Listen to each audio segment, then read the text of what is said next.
పవన్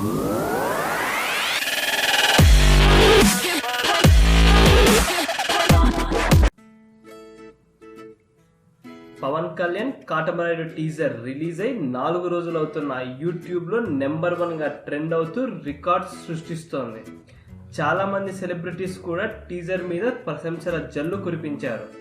మరి పవన్తో విడిపోయిన సమయం దొరికినప్పుడల్లా పవన్పై ఉన్న అభిమానాన్ని సోషల్ మీడియా ద్వారా కానీ మీడియా ద్వారా కానీ వ్యక్తం చేసే రేణు దేశాయ్ టీజర్ని చూశారా లేదా, చూసుంటే ఎందుకు స్పందించలేదని చాలామంది అనుకుంటున్నారు. రేణు దేశాయ్ కాటమరాయుడు టీజర్ చూశాక తనకు బాగా నచ్చిందని వెంటనే పవన్ కళ్యాణ్కి కాల్ చేసి మరీ తన విషెస్ని చెప్పారంట. పవన్తో విడిపోయాక ఆవిడ నిర్మాతగా డైరెక్టర్గా బాగా బిజీగా ఉంటున్నారు. ఇటీవలే ఆవిడ మరాఠీలో డైరెక్ట్ చేసిన సినిమా తెలుగులో కూడా విడుదలయ్యింది. మొత్తానికి విడిపోయాక కూడా పవన్పై అభిమానం తగ్గలేదని, తగ్గే ప్రసక్తే లేదని తన మాటల ద్వారా చేతలతో నిరూపిస్తోంది రేణు దేశాయ్. ఈ వీడియో కనుక మీకు నచ్చినట్లయితే లైక్ చేయండి, కుదిరితే షేర్ చేయండి. ఛానల్ని సబ్స్క్రైబ్ చేయడం మాత్రం మర్చిపోకండి. మరిన్ని ఇంట్రెస్టింగ్ మూవీ అప్డేట్స్తో మీ ముందుకు వస్తాను.